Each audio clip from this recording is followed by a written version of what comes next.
Hello students, कैसे बच्चों आप लोग।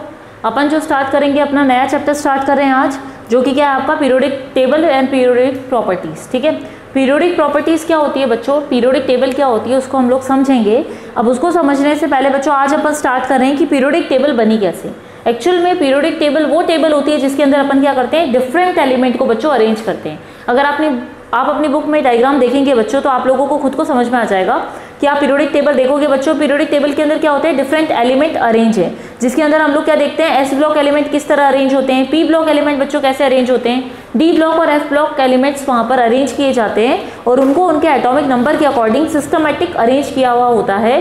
तो जो एलिमेंट का सिस्टमेटिक अरेंजमेंट है उसी को अपन किसके अंदर पढ़ते हैं बच्चों, पीरियोडिक टेबल के अंदर पढ़ते हैं। अब अपन देख लेते हैं पीरियोडिक टेबल का डेवलपमेंट कैसे हुआ, पीरियोडिक टेबल बनी कैसे। अब हमें पता है कोई ना कोई चीज़ की जब डिस्कवरी होती है तो डिफरेंट साइंटिस्ट उसमें आते हैं और वो आके अपना अपना आइडिया देके जाते हैं कि इस तरीके का एलिमेंट रखे जाने चाहिए। क्या हुआ बच्चों, आप लोगों को पता है एलिमेंट क्या है अपने अर्थ में मिलने वाले सारे, ठीक है, carbon, hydrogen, nitrogen, oxygen, chlorine, bromine, calcium, magnesium, copper, iron, ये सारे क्या है बच्चों, एलिमेंट है जो हमारे डेली लाइफ में काम में भी आते हैं। ठीक है, अब इन एलिमेंट की खोज की गई तो इनको कुछ ना कुछ रखने का सिस्टम तैयार हुआ कि भाई इनको सिस्टमेटिक अरेंज करके रखना चाहिए। जैसे आप लोगों को रखा जाता है स्कूल में, क्लास में बच्चों को अरेंज किया जाता है, तो कैसे अरेंज किया जाता है, उनके रोल नंबर के अकॉर्डिंग अरेंज करते हैं, उनके नाम के अकॉर्डिंग बच्चों अरेंज कर देते हैं कि भैया ए नाम वालों को पहले रखोगे, बी वालों को बाद में रखोगे। इस तरह से अपन सिस्टमैटिक अरेंजमेंट करते हैं, किसका बच्चों, स्टूडेंट्स का रखा जाता है स्कूल में। ठीक इसी तरीके से जब एलिमेंट की डिस्कवरीज हुई तो क्या किया गया कि साइंटिस्ट ने दिमाग लगाया कि क्या किया जाए, इनको एक टेबल में अरेंज करके रखा जाए ताकि जब भी इनके कुछ प्रॉपर्टीज़ के बारे में पढ़ा जाए तो वहाँ से टेबल से निकालना आसान रहे। अब अगर हमें खोजना हो कि सारे एलिमेंट हमें कहाँ मिलेंगे तो जनरली हम उसको ऐसे देख नहीं सकते। एक जगह ऐसी है जिसमें अपन को क्या मिलेंगे, सारे एलिमेंट एक साथ मिल जाएंगे, तो वो टेबल हमने बना दी बच्चों जिसको पीरियोडिक टेबल नाम दिया गया। उस टेबल में क्या हुआ, आप अगर देखेंगे उसको तो वहाँ पे ग्रुप्स और पीरियड्स प्रेजेंट होते हैं, जिसमें 7 पीरियड्स हैं जिसमें एलिमेंट को रखा गया है और 18 ग्रुप्स प्रेजेंट है बच्चों जिसमें डिफरेंट एलिमेंट रखे गए हैं, एस ब्लॉक वाले, पी वाले, डी वाले और एफ वाले एलिमेंट्स रखे गए। बात समझ में आ गई बच्चों।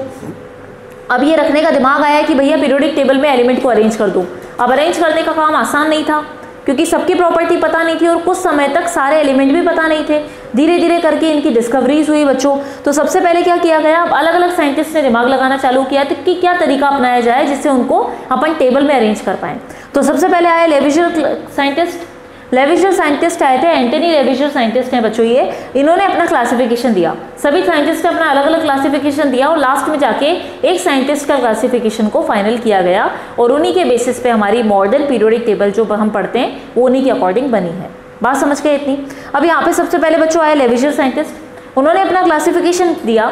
अब इन्होंने क्या क्लासिफिकेशन दिया, क्या दिमाग लगाया, इन्होंने बताया कि भैया आप क्या करो कि जितने भी एलिमेंट है उनको 2 भाग में बांट दो, एक भाग तो बताओ मेटल्स का, एक बताओ नॉन मेटल्स का। बात समझ में आ गई कि जितने भी एलिमेंट्स की खोज की गई है उन सबको हम 2 हिस्सों में बांट देते हैं। एक को अपन कह देते हैं मेटल है, दूसरे को हम क्या कह देते हैं, नॉन मेटल है। मेटल का मतलब क्या होगा, वो एलिमेंट जो कि क्या करेंगे, इलेक्ट्रॉन को लूज करेंगे, और नॉन मेटल वो हो गए जो इलेक्ट्रॉन लेते हैं।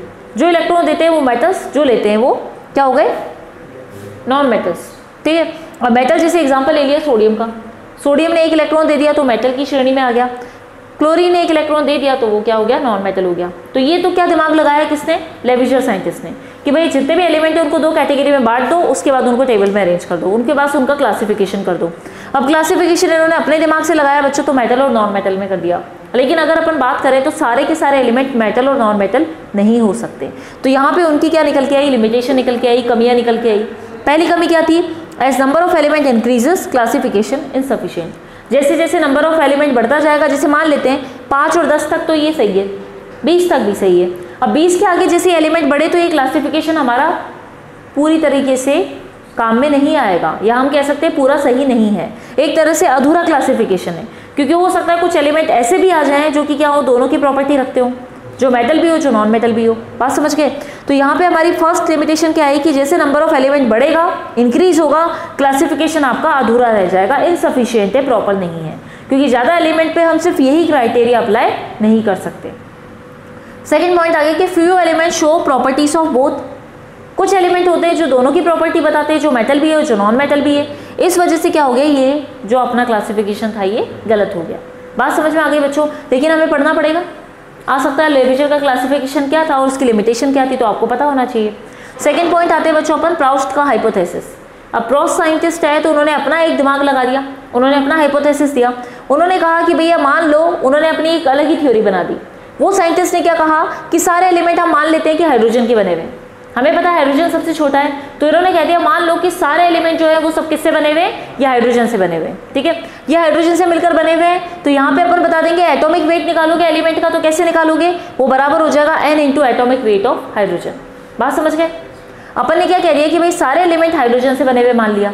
अब जब इन्होंने मान लिया कि भैया सारे एलिमेंट हाइड्रोजन से बने हुए हैं, तो जब ये एटॉमिक वेट निकालेंगे एलिमेंट का तो क्या बोलेंगे, जितने उसमें n क्या है 1 2 3 4 5 नंबर ऑफ मॉलिक्यूल कि कितने हाइड्रोजन इसमें प्रेजेंट है, उससे हाइड्रोजन के वेट को मल्टीप्लाई कर दो तो आपके पास क्या आ जाएगा, एलिमेंट का वेट आ जाएगा।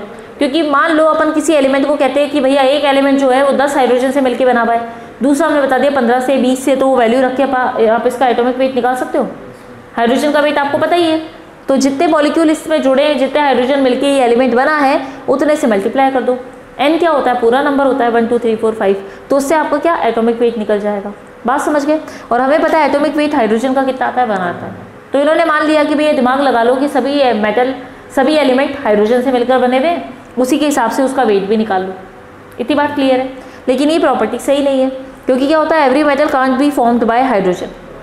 सभी मेटल हाइड्रोजन से मिलकर नहीं बने हुए हैं, ऐसा पॉसिबल है ही नहीं। बात समझ गए। क्योंकि हो सकता है सबकी प्रॉपर्टीज अलग अलग हो। हाइड्रोजन क्या है, गैस है, कुछ सॉलिड भी होते हैं, कुछ मेटल भी होते हैं, सबकी प्रॉपर्टीज अलग अलग होती है। तो ये बच्चों ये पॉस्टुलेट ही गलत हो गया, या हम कह सकते हैं थ्योरी इनका दिमाग जो था वो गलत आ गया इसमें। मतलब ये प्रॉपर तरीके से सही नहीं था, क्योंकि कोई भी एलिमेंट हाइड्रोजन से मिलकर बना हुआ नहीं मान सकते। एक पे अप्लीकेबल हो जाए, 2 3 पे हो जाए, बाकी सब पे नहीं होगा। दूसरा पॉइंट क्या आ गया, atomic weight of all element are not whole number. मतलब क्या समझ में आया बच्चों, ये पॉइंट क्लियर हुआ क्या कहा इसने। ठीक है, ये क्या कह रहा है कि इसने बोला था कि भाई आप क्या करो, हाइड्रोजन का वेट जितना है उससे जितने नंबर ऑफ हाइड्रोजन जुड़े हुए हैं मल्टीप्लाई करके आंसर निकाल लो। अब मैं मान लेती हूँ ये एलिमेंट 10 हाइड्रोजन से मिलकर बना हुआ है। ठीक है, तो क्या हो जाएगा बच्चों, वेट यहाँ 10 इंटू 1 कितना आ जाएगा, 10। इसका मतलब आपका जो वेट निकलेगा वो क्या निकलेगा, पूरा नंबर निकलेगा। लेकिन यहाँ पे अपन ने देखा, जब हमने अभी देखते हैं और अपन कंपैरिजन करते हैं, तो हमें पता है बच्चों एटॉमिक वेट जो होता है सभी एलिमेंट का पूरा नंबर नहीं हो सकता, ये फ्रैक्शन में भी आता है। 35.5 हम क्लोरीन को जानते ही हैं। इसके अलावा और भी एग्जांपल्स है जिसमें आप देखोगे कि पॉइंट में उसका एटॉमिक वेट आया है। इसका मतलब ये थ्योरी गलत है, इसका मतलब ये थ्योरी भी सही नहीं हुई। ये भी थ्योरी प्रॉपर सही नहीं थी, सफिशिएंट नहीं थी, ये भी सफिशिएंट नहीं है। थर्ड वाले पे आते हैं बच्चों डॉबरनियर का ट्रेड रूल। ठीक है, ट्राइड रूल। डॉबरनियर साइंटिस्ट हैं, उन्होंने अपना एक ट्राइड का रूल दिया। ट्राइड का मतलब 3-3 का सेट। ठीक है, उन्होंने क्या कहा कि उन्होंने 3 एलिमेंट के सेट बना दिए जिनकी प्रॉपर्टीज एक जैसी थी। ठीक है, उनके उन्होंने सेट बना के रख दिए। और एटॉमिक वेट जो अपने देखा कि जो 3 का सेट बनाया, मान लीजिए A, B और C। ठीक है, कोई भी 3 एलिमेंट का इन्होंने सेट बना दिया और ऐसे का सेट बनाया जिनकी प्रॉपर्टीज, जिनके गुण आपस में एक दूसरे से मिलते जुलते थे। ठीक है, उसके बाद उन्होंने क्या कहा कि भैया बीच वाला जो एलिमेंट है उसका वेट जो होगा, इन दोनों का वेट को प्लस करके 2 से डिवाइड करके एवरेज निकालोगे तो वो एवरेज वेट बीच वाले का आ रहा था। बात समझ गए। ये इनके पोस्टुलेट थे। Atomic weight of middle element is nearly equal to average atomic weight of first and third element. पहले और तीसरे एलिमेंट का जो आप एवरेज वेट निकालोगे उस एवरेज वेट के नियरली इक्वल आ जाता है किसका, बीच वाले एलिमेंट का वेट। बात समझ गए। ठीक है, जैसे एग्जांपल लिया क्लोरीन, ब्रोमीन और आयोडीन। आप देखो क्लोरीन का वेट कितना होता है बच्चों, 35.5, आयोडीन का 127 और ब्रोमीन का होता है 80। अब अपन को क्या करना है भैया, इन्होंने क्या कहा, बीच वाले का वेट जो होगा इन दोनों के एवरेज के इक्वल होगा। ठीक है, x का वैल्यू, x मतलब क्या अपन निकाला, अपन ने एवरेज निकाला। एवरेज कैसे निकालते हो बच्चों, इन दोनों को प्लस करके 2 से डिवाइड कर दोगे, कितना है 81.2 और ये है 80। मतलब अपन ने क्या कहा था, नियरली इक्वल, मतलब इसके आसपास ही बराबर होगा। कम ज़्यादा हो सकता है 1-2, लेकिन अप्रॉक्स वैल्यू मिल जाएगा। तो देखो 80 आ गया, 81 आ गया, 80 81 इक्वल है। ठीक है, अब अपन चलते हैं। ऐसे ही उन्होंने बहुत सारे सेट बना दिए। आप सब में चेक करोगे तो सब में बच्चों आपको ऐसे ही इक्वल के आसपास ही वेट मिलेगा। ठीक है, अपन देख लो यहाँ पे जैसे कैल्शियम इसका, लिथियम सोडियम पोटेशियम का, पोटेशियम रुबीडियम सीजियम का हो गया, पोटेशियम फॉस्फोरस आर्सेनिक और एंटीमनी। ठीक है, हाइड्रोजन फ्लोरीन क्लोरीन, इस तरह के सेट उन्होंने बना के रख दिए बच्चों। 3-3 एलिमेंट के सेट जिनकी प्रॉपर्टीज आपस में मिलती थी, और प्लस तीसरे वाले एलिमेंट का वेट जो था वो कैसा था, वो इन दोनों के एवरेज के वेट के इक्वल था या नियरली इक्वल था, सिमिलर था। बात समझ गए बच्चों इतनी। अब इनका रूल कुछ कुछ हद तक तो सही था, लेकिन बच्चों कुछ लिमिटेशंस तो होती है। अब इनकी भी लिमिटेशन निकल के आई। इनकी लिमिटेशन क्या निकल के आई कि all element are can't be arrange like this. सभी एलिमेंट को हम ऐसा अरेंज नहीं कर सकते, क्योंकि हो सकता है 3-3 के सेट में कुछ एक एलिमेंट की प्रॉपर्टी मिल जाए, पर आगे जितने एलिमेंट डिस्कवरी हुई और ज़्यादा एलिमेंट हमको मिले तो उन सब की प्रॉपर्टी आपस में नहीं मिल रही थी। वो 3-3 का सेट कुछ एलिमेंट तक तो एप्लीकेबल हुआ, उसके बाद एप्लीकेबल नहीं हो पाया, ठीक है। और not applicable for D and F. D और एफ ऑर्बिटल्स के लिए ये वाला, ये डी और एफ वाले एलिमेंट्स के लिए ये रूल फॉलो नहीं होगा, क्योंकि डी की प्रॉपर्टी अलग हो जाती है, एफ की प्रॉपर्टी भी बहुत अलग हो जाती है, क्योंकि अपन को पता है इनका आकार बड़ा है, इनका आकार जितना बड़ा है उतना कॉम्प्लिकेटेड है। इस चक्कर में इनका स्ट्रक्चर कभी भी क्या हो सकता है, एक दूसरे से मिलता जुलता नहीं होगा। तो इनके गुण 2 या 3 सेट वाले एलिमेंट्स के साथ मिलते जुलते नहीं होंगे। इसका मतलब ये क्या हो जाएगा बच्चों, ये भी थ्योरी क्या हो गई, गलत हो गई। बात समझ गए इतनी? आगे चले अपन, ठीक है। रब कर दो इसको। हाँ, लिमिटेशन लिख लो बच्चों इसकी, लिमिटेशन क्या होती है, ठीक है। नेक्स्ट देख लो यहाँ पे, ठीक है। नेक्स्ट है न्यूलैंड का ऑक्टेव रूल। बच्चों यहाँ पे देखना, न्यूलैंड का ऑक्टेव रूल क्या कहता है अपन को। अब नया रूल आया पीरियोडिक टेबल के लिए। उन्होंने क्या किया, arrange element in increasing order of their atomic mass and observe property of every 8th element, ठीक है, is equal to its first one. इन्होंने क्या कहा, न्यूलैंड का जो साइंटिस्ट का ऑक्टेव रूल आया, उन्होंने क्या कहा था, उन्होंने इंक्रीजिंग ऑर्डर में, ठीक है, उनके एटॉमिक मास के अकॉर्डिंग सभी एलिमेंट को रख दिया, ठीक है। एटॉमिक मास के हिसाब से, जैसे हाइड्रोजन के बाद लिथियम, बेरिलियम, जिन जिन की खोज हुई थी उन सभी एलिमेंट को उन्होंने मास के हिसाब से जमा दिया। अब उन्होंने क्या कहा कि पहला एलिमेंट जो है उसकी प्रॉपर्टी मिलती जुलती है किसके साथ, जो 8th नंबर पे एलिमेंट आएगा उसकी, इसलिए अपन इसको क्या नाम दिया, ऑक्टेव रूल। ऑक्टेव रूल का मतलब क्या है कि 8th एलिमेंट की प्रॉपर्टी फर्स्ट एलिमेंट वाले से मिलती जुलती होगी। बात समझ में आ गई? जैसे लिथियम की सोडियम के साथ, बेरिलियम की मैग्नीशियम के साथ। जैसे बेरिलियम मैग्नीशियम क्या हो गया, 8th नंबर पे आ गया उसके, तो जो भी 8th नंबर पे एलिमेंट होगा उसकी फर्स्ट एलिमेंट के साथ प्रॉपर्टी मिलती जुलती होगी। ये न्यूलैंड का ऑक्टेव रूल था, ठीक है। यहाँ तक तो ठीक था ये, लेकिन इसकी लिमिटेशंस भी हैं। ये सिर्फ कैल्शियम तक ही वैलिड है बच्चों, यहाँ तक। ये जितना कैल्शियम अपन ने बताया इसी एलिमेंट तक ये प्रॉपर्टीज लागू होती है, क्योंकि कैल्शियम के बाद क्या हो जाता है बच्चों, डी ऑर्बिटल चालू हो जाता है। वो एलिमेंट आते हैं जिनके आखिरी इलेक्ट्रॉन कहाँ पे जाता है, डी ऑर्बिटल के अंदर जाता है। डी ऑर्बिटल में जाता है तो उनकी प्रॉपर्टी जो होती है वो क्या हो जाती है, टोटली डिफरेंट हो जाती है, क्योंकि डी ऑर्बिटल आते ही प्रॉपर्टीज बदल जाएंगी। इसीलिए ये वाला जो रूल है ये फॉलो नहीं होगा। सेकंड पॉइंट क्या आ गया, after discovery of inert gas this law failed. Inert gas बच्चों आती है इसके बाद, यहाँ पर हीलियम आता है, हीलियम के बाद नियोन, नियोन के बाद ऑर्गन, ऑर्गन के बाद क्रिप्टो, जिनॉन, ये सारे कंपाउंड आते जाते हैं बच्चों, ठीक है। तो ये जो रूल बनता है एक इनर्ट गैसेस का बनता है, जहाँ पर इलेक्ट्रॉन कंप्लीटली फिल होते हैं। ये पी ऑर्बिटल में अपन इनको और डिटेल में देखेंगे। तो इनकी डिस्कवरी हुई थी इस डिस्कवरी के बाद। तो जैसे ये रूल आ गया, रूल के बाद डिस्कवरी हुई इन गैसेस की, तो इन गैसेस को यहाँ रखना पड़ा। यहाँ रखते ही पोजीशन बदल गई, हाँ कि नहीं। अब जो यहाँ पे 8th नंबर पे सोडियम आ रहा था, वो 8th के बाद 9th नंबर पे आएगा सोडियम। इसका मतलब वो रूल ही फॉलो नहीं हुआ, फर्स्ट वाला और 8th वाला तो प्रॉपर्टी दोनों की अलग अलग हो गई। तो ये रूल बच्चों यहाँ पे फेल हो गया। कब? जब इनर्ट गैस की डिस्कवरी हो चुकी थी तब। इतना क्लियर है सभी को? अब आगे चलते बच्चों, अपन लॉथर मेयर्स का कर्व आया। अभी एक साइंटिस्ट आया, इन्होंने क्या किया, एटॉमिक वेट और एटॉमिक वॉल्यूम के बीच में ग्राफ प्लॉट किया कि किसी भी एटम का वेट और उस एटम का वॉल्यूम, बात समझ गए मेरी, वॉल्यूम और वेट के बीच में उन्होंने ग्राफ प्लॉट कर दिया। उनका ऑब्जर्वेशन ये निकल के आया, ग्राफ प्लॉट करने के बाद ये ग्राफ है इनका, जहाँ एटॉमिक वेट है, एटॉमिक मास है। अब आपने देखा कि डिफरेंट एटॉमिक मास और वॉल्यूम के बीच में ग्राफ प्लॉट करने के बाद हमारे पास कुछ ग्राफ इस तरीके का निकल के आया है जिगजैग लाइन में। अब इससे क्या ऑब्जर्वेशन निकले कि बहुत सारे इलेक्ट्रोपॉजिटिव एलिमेंट जैसे lithium, sodium, potassium, rubidium, caesium, ये ज़्यादा क्या होते हैं, हाईली इलेक्ट्रोपॉजिटिव एलिमेंट होते हैं बच्चों, क्योंकि इन पे ज़्यादा पॉजिटिव चार्ज होता है।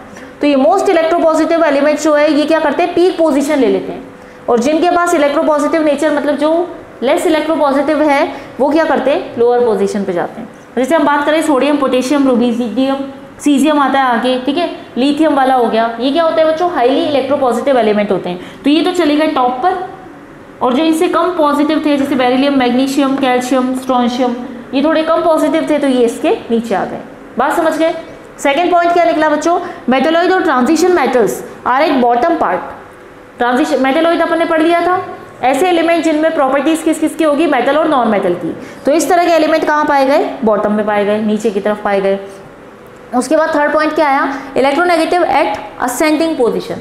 और जो इलेक्ट्रोनेगेटिव एलिमेंट है वो क्या होते हैं, ऊपर की तरफ पाए जाते हैं। जैसे आप देख सकते हो फ्लोरीन, क्लोरीन, ब्रोमीन और आयोडीन, अपन कहते हैं ये क्या होते हैं, हाईली इलेक्ट्रोनेगेटिव होते हैं बच्चों। तो ये हाईली इलेक्ट्रोनेगेटिव एलिमेंट जो अपन ने कहा, तो इलेक्ट्रोनेगेटिव पार्ट जो थे, इलेक्ट्रोनेगेटिव एलिमेंट कहाँ पाए गए, असेंडिंग पोजीशन पे पाए गए। बात समझ में आ गई। तो इनका कंक्लूजन क्या निकला, कंक्लूजन पे ध्यान दो, physical property of element are periodic function of their atomic weight. बात समझ में आई।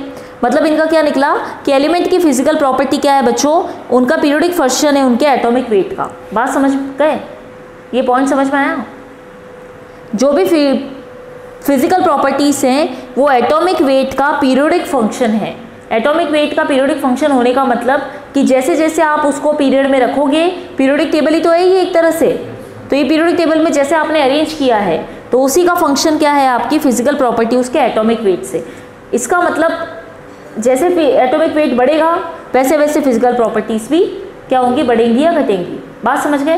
वैसे वैसे पीरियोडिक फिजिकल प्रॉपर्टीज चेंज होंगी। तो अपन ने ये लिखा बच्चों, physical property of a element are periodic function of their atomic weight. मतलब एटॉमिक वेट जैसे पीरियड में बढ़ता जाता है वैसे वैसे फिजिकल प्रॉपर्टीज भी क्या होती हैं, बढ़ती या घटती जाती हैं। बात समझ गए इतना। वो पॉइंट उसके अकॉर्डिंग आया बच्चों, और यही बेस था मेंडलीव की पीरियोडिक टेबल के लिए। क्योंकि हमने कहा था कि मेंडलीव की पीरियोडिक टेबल क्या है बच्चों, जो अपन कहते हैं ना अभी जो हम काम में लेते हैं, वो मेंडलीव की पीरियोडिक टेबल का ही मॉडर्न फॉर्म है। हमें जो अभी तक जो बेस तैयार करके दे दिया गया था, अभी तक तो सारे साइंटिस्ट आए, सभी का ड्रॉबैक आया। अभी तक जिसने काम किया वो लॉथर मेयर का ही काम आया। लॉथर मेयर के कर्व ने क्या बताया था कि भैया जैसे जैसे पीरियोडिक टेबल में एलिमेंट का एटॉमिक मास बढ़ता है वैसे उनकी फिजिकल प्रॉपर्टीज भी उसी के अकॉर्डिंग आती जाती हैं। बात समझ गए। तो फिजिकल प्रॉपर्टी रिलेट हो गई किससे, उसके एटॉमिक मास से, एलिमेंट के एटॉमिक मास से रिलेटेड है। ठीक है, यही मेंडलीव का बेसिक था जिसके ऊपर उसने आधी पीरियोडिक टेबल बनाई, और उसी पीरियोडिक टेबल को और अच्छे से क्या करते हैं अपन, और अच्छे से मॉडर्न फॉर्म में लेके आए, तब जाके हमारी मॉडर्न टेबल आज की जो हम पढ़ते हैं बच्चों वो तैयार हो गई। बात समझ में आ गई आप लोगों को। तो बेस तैयार करने का मेंडलीव की बात करते हैं अपन। मेंडलीव साइंटिस्ट थे जिन्होंने हमें मोस्ट टेबल को तैयार करके दे दिया, और वही टेबल का मॉडर्न फॉर्म हम लोग बच्चों आज पढ़ते हैं। तो मान लीजिए जैसे अपन कहते हैं ना कि कोई रूम जो है वो आपको आधा डेकोरेट करके दे दिया, आपको 75-80% आपको क्या किया, रूम का सेटअप करके दे दिया, और आपको कहा तो आप आपके अपने अकॉर्डिंग थोड़ा सा इसको और सही कर लो, तो आपके लिए हेल्प मिल गई। आपको 80% जब रूम का सेटअप मिल गया तो बाकी रूम का सेटअप आप खुद कर सकते हो बच्चों। तो आपने क्या कहा भाई 80% मिल गया, इसका मतलब मोस्ट ऑफ द पार्ट तो दूसरे आदमी ने करके दे दिया। बात समझ गए। तो ठीक है, ऐसा ही अपनी पीरियोडिक टेबल के साथ हुआ है बच्चों। पीरियोडिक टेबल को 80% तक बनाने का श्रेय जो जाता है, जो अपन देते हैं क्रेडिट, वो किसको देते हैं, मेंडलीव को देते हैं, क्योंकि उन्होंने ही सिस्टमेटिक हमारी टेबल को प्रॉपर अरेंज करके दे दिया था। उसके बाद जो उसमें थोड़ा सा क्या करते हैं अपन, उसको थोड़ा सा प्योरिफिकेशन हुआ, थोड़ा सा उसमें तो इम्प्रूवमेंट हुआ, इम्प्रूव किया उस टेबल को, हल्का थोड़ा बहुत इम्प्रूवमेंट की ज़रूरत थी, हल्का इम्प्रूवमेंट करके जो आज अपन पढ़ते हैं वो अपन मॉडर्न पीरियोडिक टेबल को देखते हैं। Is that clear. थोड़ा बहुत आगे जो चल के करते गए ना, डिस्कवरीज हुई, खोज हुई, तो थोड़ा बहुत और उसमें सुधार करते गए, और करने के बाद जो अपन पढ़ते हैं वो मॉडर्न पीरियोडिक टेबल होते हैं। उन्हीं ने आगे तक स्टडी करी और स्टडी करके उन्होंने दे दिया। ये क्लियर है, इतना समझ में आ गया क्या बात पढ़ी अपन ने बच्चों। ठीक है, इसको रब कर दूं, ये कंक्लूजन नोट कर लो, फिर आगे चलते हैं अपन। अब मेंडलीव के बारे में पढ़ेंगे, मेंडलीव की पीरियोडिक टेबल के बारे में पढ़ते हैं अपन।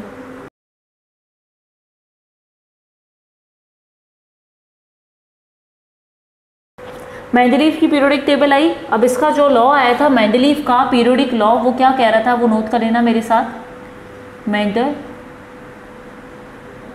मेंडलीव का पीरियोडिक लॉ बच्चों अपन पढ़ते हैं अभी, क्या कहता है वो सिमिलर है जो अभी अपन ने मेयर का कर्व देखा था बच्चों, उस कर्व के अकॉर्डिंग ही ये लॉ भी निकल के आता है। जो लॉ हमको क्या कहता है नोट करिए आप मेरे साथ।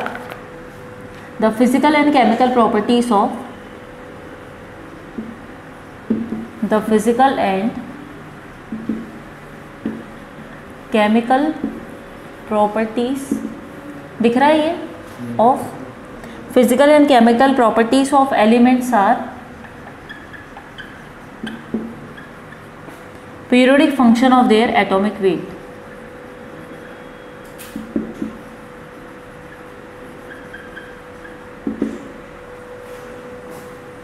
Periodic function of their atomic weight. ये बात समझ में आ गई? ठीक है। मेंडलीव साइंटिस्ट ने क्या बताया था बच्चों, वो चीज़ देखना। उसने क्या कहा, फिजिकल और केमिकल प्रॉपर्टीज जो होती हैं, ठीक है, एलिमेंट्स की, वो क्या होती है, periodic function of their atomic weight.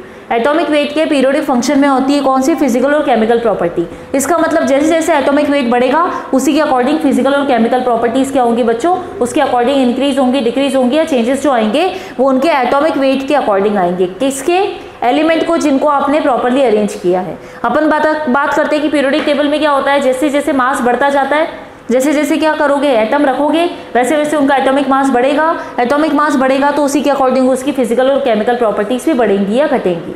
बात समझ गए?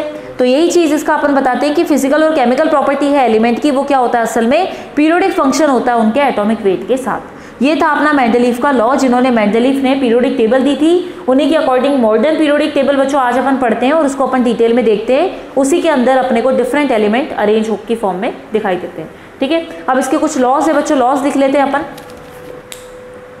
अब बच्चों बात कर लेते हैं अपन यहाँ पे। फर्स्ट साइंटिस्ट थे मेंडलीव, जिन्होंने क्या किया था, क्लासिफाई किया था एलिमेंट्स को सिस्टमैटिक मैनर में। सिस्टमैटिक मैनर का मतलब अगर आपको पता हो बच्चों, तो आज की पीरियोडिक टेबल आप लोगों ने देखी है।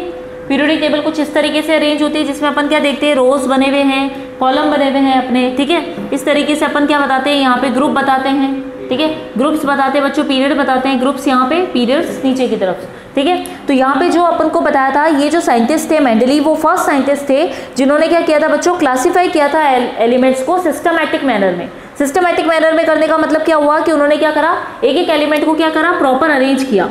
हॉरिजॉन्टल रो में, वर्टिकल रो में, जो अपन आज की पीरियोडिक टेबल देखते हैं बच्चों, आप लोगों के पास ये टेबल आराम से लेके देख सकते हो कि किस तरह से सिस्टमैटिक अरेंजमेंट हुआ था डिफरेंट एलिमेंट्स का। ठीक है, यहाँ तक समझ में आ गई बात। फर्स्ट साइंटिस्ट थे जिन्होंने एलिमेंट को इस तरीके से अरेंज करके रखा, क्योंकि अभी तक अपन ने जिसकी भी थ्योरी देखी वहां पे उन्होंने एलिमेंट का अरेंजमेंट दिखाया नहीं था।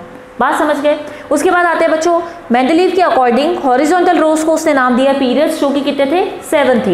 ये पीरियड्स क्या होते हैं, आज के टाइम में भी अपन 7 ही पढ़ते हैं, 1 2 3 4 5 6 7। तो ये जो बच्चों ये हॉरिजॉन्टल हैं, हॉरिजॉन्टल जो ये बने हुए हैं, क्या रोज बनी हुई है, उनको पीरियड्स कहा। और वर्टिकल कॉलम को उन्होंने क्या कहा बच्चों, ग्रुप्स कहा। वर्टिकल कॉलम इस तरीके वाले, उनको उन्होंने ग्रुप्स कहा था बच्चों। तो मेंडलीव ने जब डिस्कवरी की थी, जब तक उन्होंने 7 पीरियड बना लिए थे, लेकिन जब उन्होंने वर्टिकल कॉलम देखे बच्चों, तो उनको जब तक डिस्कवरी जितने एलिमेंट की हुई थी उसके अकॉर्डिंग उनके पास 8 ही ग्रुप बन पाए थे। इतना क्लियर है बच्चों? ठीक है, समझ में आ गया? इतना पॉइंट क्लियर है बच्चों? अब नेक्स्ट क्लास में अपन जिसके जो पॉइंट्स है और भी मेंडलीव के, वो अच्छे से डिस्कस करेंगे। आज का जो पढ़ा वो समझ में आ गया? Thank you student, thank you class.